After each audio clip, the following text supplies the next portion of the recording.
Guys आज की जो वीडियो है वो CSAS पोर्टल के ऊपर है। ठीक है, यहाँ पे देखो ये ड्यू का मतलब बुलेटिन नहीं है, ये मतलब CSAS का पोर्टल सिस्टम है। इसमें सब चीज़ आप लोगों को बता रखी है, यूजी बेस एडमिशन कैसे हुआ। ठीक है, और बुलेटिन में फ़र्क होता है और CSAS पोर्टल में डिफरेंस है दोनों में। ठीक है, यहाँ पे ये AS का फुल फॉर्म जो है कॉमन सीट एलोकेशन सिस्टम, ये है क्या 2022 जो अभी एडमिशन होंगे। ठीक है, आपने CUT दे दिया होगा।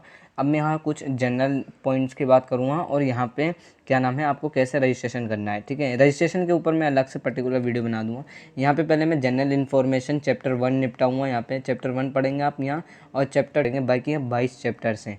तो हम सारे चैप्टर्स अलग अलग वीडियो में लाएंगे। अगर मैं सारे एक ही साथ करूँगा तो कम से कम 2.5 से 2.5 घंटे की वीडियो बन जाएगी। ठीक है, काफ़ी लंबा हो जाएगा।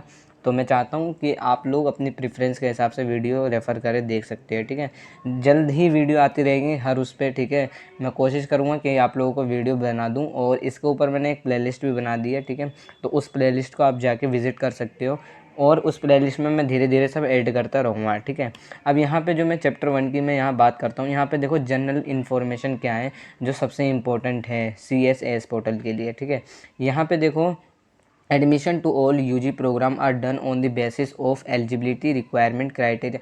यहाँ पे जो ये चीज़ जो लिखा हुआ है, यहाँ पे कहने का मतलब ये है, आप अपना पहले अंडर ग्रेजुएट बुलेटिन पढ़ना। ये यूजी बुलेटिन का है, इसके ऊपर मैंने अलग से वीडियो बना रखी है जिसमें एलिजिबिलिटी क्राइटेरिया बता रखा है कि आप लोगों को क्या नाम है, एक लैंग्वेज देनी है, 2 डोमेन देने हैं, एक ये देना है CUT के अंदर। ठीक है, वो चीज़ें उसमें बता रखी। तो पहले आप बुलेटिन पढ़ लेना हर कोर्स की, स्पेसिफाई कि उस कोर्स में क्या एलिजिबिलिटी है। ठीक है, बाकी आप मतलब वेबसाइट पे जाके देख सकते हो। अब मैं यहाँ पोर्टल पर आ जाता हूँ। ठीक है, दोबारा से, तो आप लोगों को पता लग गया होगा एलिजिबिलिटी कैसे चेक करनी है। अब यहाँ जो लिखा हुआ है the eligibility criteria for every, देखो यहाँ लिखा है every offered at the UG level have been publish in the UG bulletin of information. देखो इन्होंने बता दिया कि आप लोगों को बुलेटिन में बता रखा है, तो आप चेकआउट कर सकते हो एलिजिबिलिटी क्राइटेरिया। एलिजिबिलिटी कैसे चेक करनी है कोर्स की, तो मैंने आप लोगों को बता चुका हूँ। ठीक है, तो कोर्स की एलिजिबिलिटी चेक 100% आप लोग पहले कर लेना, कैसे चेक करनी है आप लोगों को बता चुका हूँ मैं।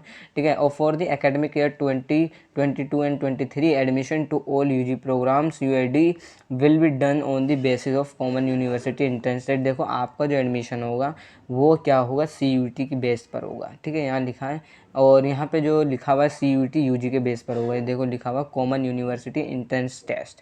ठीक है, तो CUT आप सभी लोगों के लिए कंपलसरी है, जिन्होंने नहीं दिया वो कुछ नहीं कर सकते, नेक्स्ट ईयर वेट करो, क्योंकि एग्ज़ाम भी हो चुके CUT के। ठीक है, अब मैं यहाँ आता हूँ, पहला पॉइंट जो इन्होंने लिखा है CUT UG 2022 is conducted by the national NTA conduct करवा रही है, और the candidate must note the role NTA limited conduct. देखो पहले तो मैं बता दूँ रिजल्ट कब आएगा, रिजल्ट 15 तक आ जाएगा पहले। ठीक है, अभी अप्लाई मत करना पोर्टल पे जाके। और यहाँ पे जो लिखा है will not be sufficient condition to secure a seat for admission, देखो यहाँ पे इतना कुछ नहीं लिखा। सेकंड पॉइंट पे आता हूँ मैं, before initiating the application process by the candidate is advise to read the content. देखो इन्होंने वही बात करी है, पहले आप लोग बुलेटिन पढ़ लो।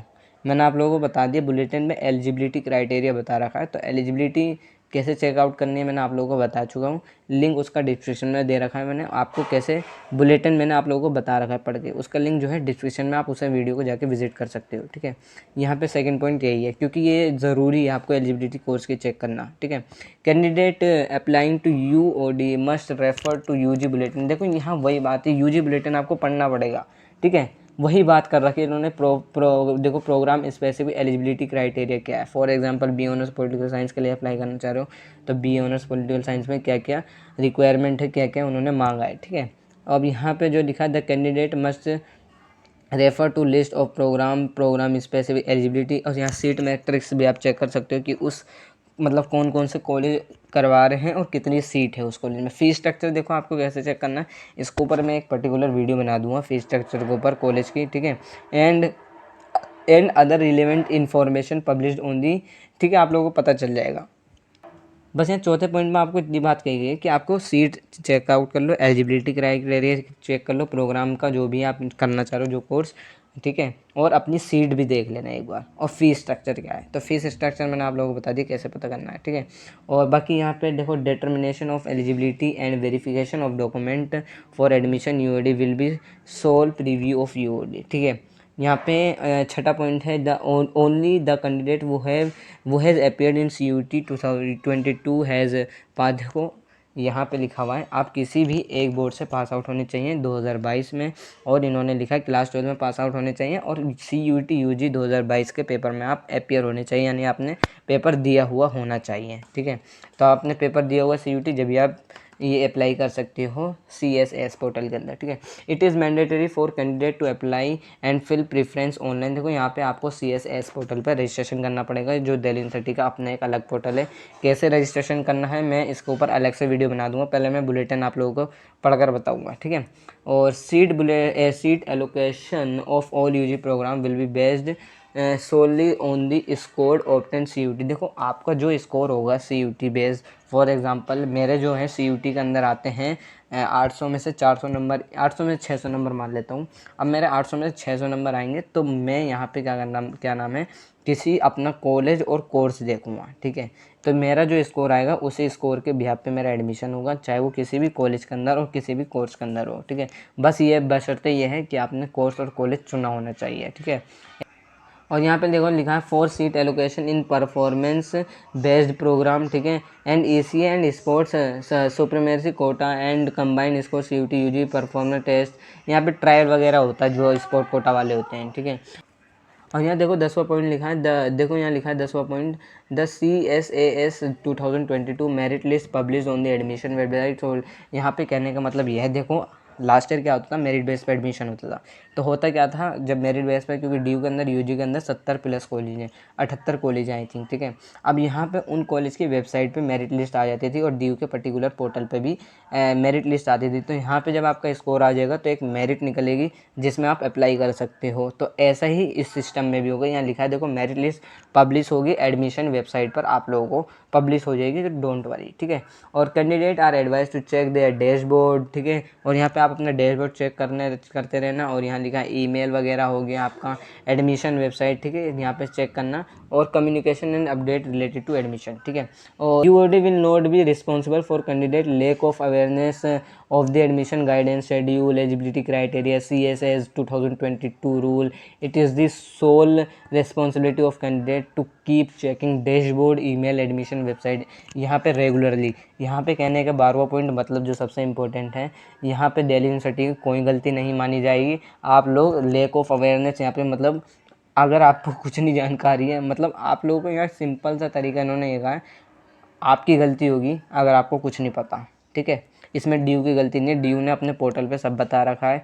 आप इसलिए इन्होंने कहा है कि आप DU की वेबसाइट डेली चेक करिए, DU के रूल्स एलिजिबिलिटी क्राइटेरिया, कोर्स के एलिजिबिलिटी क्राइटेरिया चेक करिए, CSAS पोर्टल है क्या, रूल्स क्या है इसके, तो ये सब आपको पढ़िए। ठीक है, इसी वजह से मैं हर उसकी पर्टिकुलर टॉपिक पर CS पोर्टल के पर्टिकुलर टॉपिक पर पर्टिकुलर वीडियो बनाऊँगा, क्योंकि मैं 2.5 घंटे की वीडियो बना दूँगा तो वो आधे से ज़्यादा लोगों को समझ में भी नहीं आएगी। ठीक है, इसी वजह से मैं एक एक करके बताऊंगा एक एक वीडियो में। यहाँ 13वां पॉइंट यहाँ पे मैं आता हूँ, यहाँ लिखा देखो non compliance with the requirement for admission including non submission of relevant document and non payment of fees within the stupid candidate with lose her right to admission, ये will lose his right to admission. यहाँ पे देखो आप लोग fees जमा कर देना। ठीक है, आप लोगों को पेमेंट करनी पड़ेगी। और हाँ एक चीज़ और, यहाँ पे कुछ बच्चों को डाउट ये है कि 100 रुपये पेमेंट करनी है, 200 रुपये पेमेंट करनी है, कॉलेज की फ़ीस क्या है, इसमें क्या डिफरेंस है। देखो अभी आपको 100 रुपये पेमेंट करनी है। ठीक है, अलग अलग दोनों क्राइटेरिया वो मैं बता दूँगा, कैटेगरी का अलग क्राइटेरिया। ठीक है, तो यहाँ पे आप लोगों को पेमेंट करनी पड़ेगी। पेमेंट करने के बाद आप लोगों का कोर्स जब और कॉलेज जब चूज़ करते हो तो उसकी कॉलेज की फ़ीस अलग होती है। ठीक है, 12,000, 10,000, 8,000 वो आपका जब होगा, ऐसा नहीं कि 100 रुपये में आपका एडमिशन डन हो जाएगा, ये चीज़ याद रखो। ठीक है, और यहाँ एडवाइस लिखा for any admission related query candidate can access chat box. Helpline number यहाँ पे आप लोगों को मिल गए होंगे, मेरी लास्ट वीडियो है उसका भी लिंक मैंने डिस्क्रिप्शन में दे रखा है, उससे जाकर चेकआउट कर सकते हो। हेल्प डेस्क दिल्ली यूनिवर्सिटी की रिलीज़ हो चुकी है। ठीक है, तो कैसे चेकआउट करनी है वो भी देख सकते हो। 14वां पॉइंट यहाँ पे मैं आता हूँ, देखो the candidate will require to appear in person to verify the original document as and be notified by the university college. एक चीज़ मैं आप लोगों को बता दूँ, अभी यहाँ पे CSAS पोर्टल के अंदर आपसे फिल करवा लीजिएगा, सारे डॉक्यूमेंट हो जाएंगे। अब जब आप कॉलेज में भी एडमिशन लेते हो, ऑनलाइन ही आपका कॉलेज में एडमिशन होगा, तब भी आप लोग जब डॉक्यूमेंट सबमिट कर देते हो ऑनलाइन, लेकिन जब आप कॉलेज जाओगे तो ऑफलाइन वेरीफाई होता है आपका डॉक्यूमेंट। ये चीज़ याद रखो, किसी तरह की कोई मिस इन्फॉर्मेशन होती है आपके डॉक्यूमेंट में, तो आपका एडमिशन रद्द कर दिया जाता है, कैंसिल कर दिया जाता है, चाहे आपका एडमिशन डन ही क्यों ना हो। तो ये चीज़ याद रखो, कोई भी मिस इन्फॉर्मेशन DU को और CUET के पोर्टल पर मत देना, ठीक है। तो एक बार ये चीज़ ध्यान से सुन लो। आपका पोर्टल अभी मतलब वेरिफिकेशन, डॉक्यूमेंट वेरिफिकेशन कॉलेज जब ओपन होगा जब ही होगा आप लोगों का, ठीक है।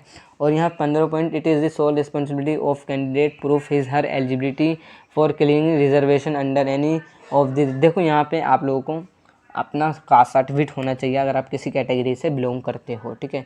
If any state document submitted by the candidate relating to the admission are found to be fake, यहाँ देख लो, ढंग से सुन लो, आपका डॉक्यूमेंट फेक है या नॉन जेन्युइन है, ऑथेंटिक नहीं है, ठीक है, या फैब्रिकेटेड है और in any other manner defective है, ठीक है, और said candidate will not be given admission if already admitted, admission will be cancelled without any prior notice in regard. देखो आप लोगों को मैंने बता दिया, आपका एडमिशन कैंसिल हो जाएगा। फॉर एग्जांपल मेरा देशबंधु कॉलेज के अंदर एडमिशन हो जाता है, ठीक है, और मेरी क्लासेज होती है 15 अक्टूबर से, मेरा एडमिशन हो जाता है अक्टूबर में, 1 अक्टूबर को एडमिशन होता है, 15 अक्टूबर से मेरी क्लासेज स्टार्ट होती है। अब मैं यहाँ पे देशबंधु कॉलेज कहेगा भाई 17 अक्टूबर को अपने डॉक्यूमेंट, सभी जो फर्स्ट ईयर के स्टूडेंट आए वो अपना डॉक्यूमेंट लेकर आए, जो भी आपने at the time of admission online portal submit करा था। अब वहाँ मुझे डॉक्यूमेंट लेके जाने पड़ेंगे, और कोई मेरी मिस इन्फॉर्मेशन किसी तरह की कोई कुछ भी होगा, डॉक्यूमेंट में हेरा फेरी होगी, आपका एडमिशन कैंसिल कर दिया जाएगा, ठीक है। और if the same is found after completing the program his her degree will be revoke and legal action will be taken. अब फॉर एग्जांपल यहाँ पे देखो, होता काफ़ी बच्चे ऐसे होते, कुछ ही होते, काफ़ी नहीं होते, कुछ होते हैं, इक्का दुक्का, एक आध कॉलेज में हो गया फेक डिग्री, ठीक है, पता चलता आपने कोर्स कर लिया और फॉर एग्जांपल बाद में पता चलता है 1-1.5 साल बाद कि इसकी डिग्री तो फेक है, तो आप पे लीगल एक्शन होता है, ठीक है। लीगल एक्शन आपको IPC की धारा लग जाती है, ठीक है। 17वां पॉइंट यहाँ है, candidate participation in the admission process will be provisional, ठीक है। If any stage it is found that eligibility requirement are not fulfil the admission if granted shall be cancelled if to fact and appreciate legal action will be taken against the such candidate, ठीक है। यहाँ आप लोगों को समझ में आ गया होगा। यहाँ 18 पॉइंट में बात करता हूँ, university will not refund admission fee in case any candidate in found in eligible at a later stage. अब यहाँ पे इन्होंने ये कहा है, फॉर एग्जांपल आपने देशबंधु कॉलेज के अंदर एडमिशन, मैं देशबंधु का एग्जांपल दे रहा हूँ क्योंकि मैं भी देशबंधु कॉलेज से हूँ, DU के, ठीक है।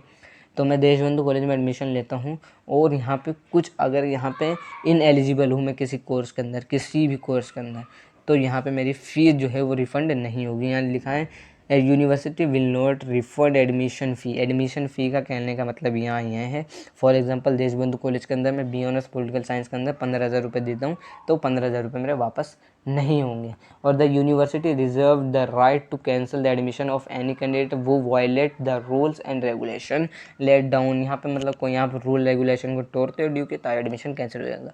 फॉर अब यहाँ जितनी बातें थी ये इन्होंने अपने पोर्टल पर बता रखी हैं, अपने बुलेटिन पर बता रखी है, इस वजह से मैंने बता दिया, तो पैनिक होने की ज़रूरत नहीं है एक नॉर्मल स्टूडेंट को, ठीक है। यूजी बुलेटिन का चैप्टर नंबर जो 2 आप लोगों को यहाँ दिख रहा होगा इन्फॉर्मेशन, यहाँ पे CSAS 2022, तो इसके ऊपर नेक्स्ट वीडियो मैंने अभी आप लोगों को इन्फॉर्म कर दूँगा, आप उस वीडियो को जाके देख सकते हो, प्लेलिस्ट में चेकआउट कर सकते हो, ठीक है।